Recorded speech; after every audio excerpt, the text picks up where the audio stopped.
And we have the shipper update here with our lead economist, Anthony Smith, and it is Thursday. And as we all know, Thursday mornings is initial jobless claims. What do you have for us, Anthony? That's exactly right. So every Thursday, we got to look at those initial jobless claims numbers. And unfortunately, we saw something of a tick up. So the highest number since May, initial jobless claims are now over 400,000 initial claims. So not the news that we want to see because we were seeing some kind of return to pandemic lows.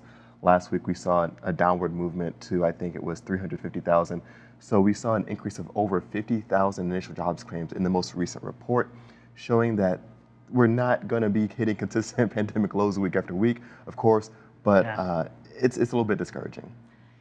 It is discouraging. So I remember back in, when was it, March, late March, early April of 2020, that first one during the shutdowns where it went from, and I can't remember the original number, but it shot up to 1.8 million. Yeah. And it kind of set a new standard over the last 12 to 15 months. What, ballpark number, what was it in, say, February of 2020, right before everything started coming apart? So it would be unusual to see around 200,000-ish around claims on a regular basis. So that would be the ballpark number. So when we were around that 360,000 claims, we were getting a little bit very close to that normalized number. So historically, if we saw 360, that would be a little bit high, but it wouldn't be unheard of. So 400,000 plus, not the news we want to see, just because we want to see that consistent progress. It's always good to see new lows, new lows, new lows. But there are other factors kind of going on in the economy. Of course, there's that Delta variant that's kind of going around. That could be another reason. And the other big thing is that when we're looking at these numbers, we have to look at all the readings. So we can't just look at initial jobs claims. We have to look at continued claims as well, which hit another pandemic low. We have to look at the employment rate, which is still kind of moving in the downward direction. So there's still good news there. We have to look at job openings. Are there even enough job openings for the amount of people that are unemployed? And the good thing is yes. And so that's going to be another big part. And the other thing that we have here in our next chart, what we're going to see is one of the big areas within consumers. So for shippers, especially depending on what type of goods you're shipping or where your demographic is, looking at overall credit outstanding, so total revolving credit.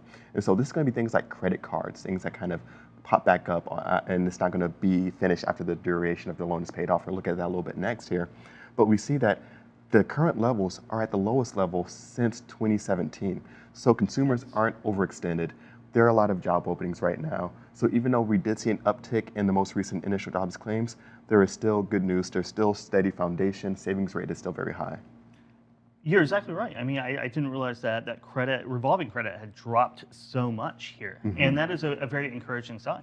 It is. And so when we're looking at our next chart, we're going to see a little bit of a different story here. And this is going to be total non-revolving credit. So this is they've got loans, student loans, car loans, mortgages, things like that.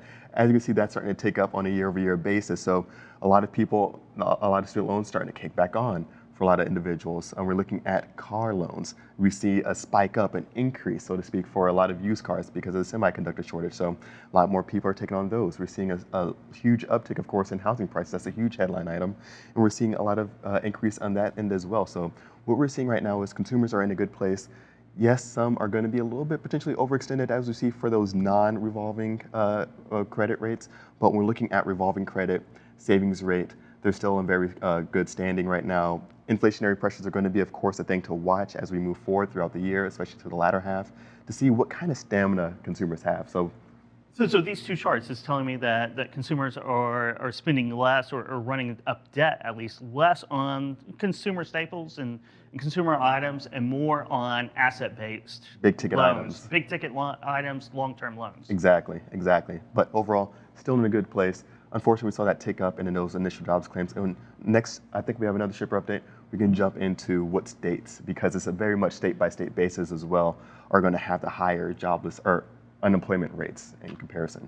Another Thursday with initial jobless claims. A lot of noise in those week-to-week numbers, right? You need to take a 4-week average and kind of even those out, but it's always great information from our lead economist, Anthony Smith, here